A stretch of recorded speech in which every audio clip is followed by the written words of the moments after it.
Projects.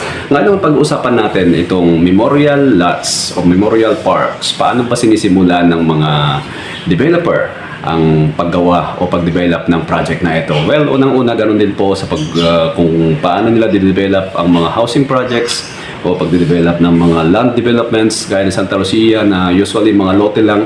Ganun din po sa memorial ang proseso. Unang-una, pag nakuha nila, na-consolidate na nila yung mga lupa, unlike sa mga housing development, ang kinukuha usually ng mga developer is agricultural lots. Nakalagay sa tax deck yun and kino-convert, nire-reclassify nila yun into residential. Dito naman po sa pag-develop ng memorial, ang classification po nito sa CLUP o sa land use plan is special mixed use, which is usually wala doon, kaya ito po yung konting diferensya kasi mas mahirap po mag-apply ng permit ng memorial, tsaka mas komplikado po yung reclassification sa DAR, sa Department of Agrarian, tsaka yung pagkuha ng permit sa DENR at sa mga ibang ahensya ng gobyerno. Alright, so let's say nakuha na consolidate na yung lupa, na reclassify na into special mixed use, hindi na siya regular, hindi residential, commercial, but it's special mixed use na yung gamit ng lupa. Ibig sabihin, pwede nang i-develop na memorial. Bago po sila magsimula, dapat po may pahintulot ang barangay kung saan i-develop yung memorial. Ang unang proseso po nun, mga kabayan, is magkakaroon po ng public consultation kung tawagin sa barangay para ma-issuehan sila ni barangay kapitan ng barangay clearance or barangay reso. Paano yung public consultation? Pagtatawag ng pagpupulong si kapitan at kukonsultahin niya yung mga residente ng barangay na yun kung sasang-ayon ba sila na magtayo ng memorial park sa particular na barangay kung saan yung developer ay nagnanais na mag-develop ng isang memorial project. So, gaya nga nung last vlog ko about housing development, ganoon din po yung proseso. Kapag marami yung nag-agree, iaakit naman po ng developer yun sa LGUs at pagtitibayin yon ng LGU para in case sa next election kung iba na nakaupong kapitan na pagtibay na ng LGU yung kasunduan na pwedeng mag-develop ng memorial park sa project na yon. Okay, fast forward po. Let's say tapos na yung mga iba't ibang permit, mga discharge permit kung saan itadaan yung pollutants, development permit, yung major permit sa pre-development. Ganoon din po sa housing, ganito rin po ang mangyari sa memorial, mga kabayan. Mag-a-apply din sila ng Certificate of Registration at License to Sell sa DSUD. Ano po yun? Yun po yung isang major permits naman after ng land development. Alright? At pagkatapos po nun, sarit-saring permits pa po ang i-apply nila. At ito po ang pagkakaiba sa housing and memorial pagdating naman sa pag-apply ng mga permits. Aside from LTS and CUR na part ng post-development, mayroon po tayong tinatawag dito na operational clearance na isi-secure ng developer sa Department of Health. At para makakuha ng operational clearance, sarit-saring clearance pa po, permits ang kailangan nilang i-comply bago sila makapag-apply ng operational clearance na ito. While doon sa pagde-develop po ng housing, mga kabayan, hindi na po kailangan ng operational clearance. Alright, so let's say tapos na po lahat ng mga pre-development permits at post-development permits. Kapag nakakuha na ng LTS o CUR, like housing, ganoon din po, dito na rin po magsisimulang papasok ang pera sa developer kasi pwede na pong ibenta ni developer yung mga consolidated at subdivided nilang lote. Dito na papasok yung mga sales force. Dito na tatawag ng developer yung mga realty networks nila, yung mga brokers networks nila.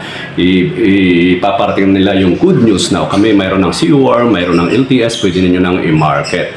So, ngayon, ang highlight po ng video na ito, paano nga ba ang kalakaran sa memorial lots? Ang compare sa house and lot or sa lot only sa mga housing projects.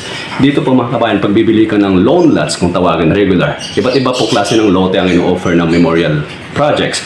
Meron pong family estate, mausoleum, mayroon pong yung memorial ay magtatayo sila ng columbarium. Yung columbarium po, doon ililalagay naman yung mga nung nauso yung mga abo, yung cremation, yung urn, yung abo, tapos yung ossuary, doon naman po yung buto, tapos yung mga regular loan lots, doon naman po yung normal na nililibing yung mga namayapa nating mga mahal sa buhay. At ang usual na sukat nito is 1 meter by 2.5 meters, yung regular loan lots natin. Alright po. At ang isang pagkakaiba po, kapag sa housing or land, bibili ka ng lupa, normal na lupa, or bahay, compare sa memorial loan lots, hindi na po dito kailangan ng deed of sale dahil ang memorial loan lots, ang real estate, isang uri ng real estate investment o real estate property, hindi na po ito binabayaran ng buwis, walang RPT. Unlike sa house and lot, magbabayad ka ng buwis, pagbibili ka doon, kailangan mo mag-execute ng deed of sale, contract to sell, kasi bibigyan ka ng titulo. Dito naman po sa memorial lots, hindi ka i-issuehan ng titulo. Bagkos, ang ibibigay po sa iyo ng developer is yung tinatawag nilang Certificate of Ownership or COO. Ayan po, COO or Certificate of Ownership, na nakalagay doon na ikaw ay may right to use doon sa isang particular na loan lots na in-acquire mo doon sa developer. And usually, ang marketing nila dito is it's either spot cash or in-house financing. Okay, so in case kapag sa house and lot naman, pag ibebenta mo, siyempre nag-execute ka ng deed of sale, and then after that, yung usual process hanggang sa makuha mo yung titulo. Dito naman po, kapag ibenta mo yung na-acquire mong loan lots, halimbawa gusto mong ibenta after 2 years ng mas mahal, instead na mag-execute ng deed of sale, ang document naman dito is yung tinatawag nilang transfer of rights. Yun po yung equivalent ng deed of sale, kasi nililipat mo yung rights mo doon sa loan lot, doon sa buyer. Then kapag nakapag-execute na kayo ng transfer of rights, mag-i-execute kayo ng ibang dokumento na kung tawagin ay Affidavit of Joint Conformity. Affidavit of Joint Conformity. Yon tamang tawag doon. And yun nga po, ang ibig sabihin doon ay kayo, seller and buyer, yung dating may-ari ng lupa, at ikaw na bago nag-acquire, ay nagkasundo na magkaroon ng buy and sell, bayaran at bentahan ng na-acquire niyong lote. At pagkatapos po noon, isasubmit po doon sa office ni developer at kakanselahin yung unang COO na yung Certificate of Ownership na na-issue dun sa unang may-ari, at mag-i-issue ng panibagong COO under the name of the new buyer. So yan po yung pagkakaiba compare dun sa house and lot or lot only against po dito sa memorial lots. So again, ganun po, memorial lots, may iba't ibang classification din. May regular loan lots na ang sukat ay 1 meter by 2.5 meters, may family estate, may mausoleum, may columbarium, ano pang tawag doon sa lagay ng buto, ossuary, etc. At ito naman pong ano na ito is napakalakas siya nung panahon ng pandemic. Lahat po ng mga industriya ay pabagsak, pero itong real estate, particular real estate ano na ito, itong Memorial Park is nag-boom siya. Bakit po? Kasi alam naman po natin nung during pandemic, ang dami pong pumapanaw, ang dami pong namamatay. So medyo nag-click, lalo na po yung columbarium, kasi madaming kine-cremate. So kung kailangan nyo pong mag-invest sa memorial loan lots, mag-search lang po kayo. May mga kasama po kami sa Yes Land Realty, ang pinaka-trusted na realty dito sa Pinas, isang most trusted realty dito sa Pinas. May mga kasamahan po kaming nag-o-offer ng memorial lots. Alright, yun lang po for today, and I hope may natutunan po kayo mga kabayan. At yun po ang purpose ko sa paggawa ng video na ito.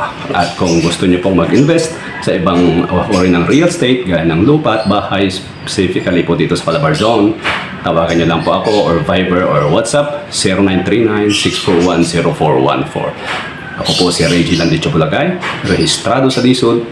Ayan, may ID at your service. Thank you and have a nice day, alright?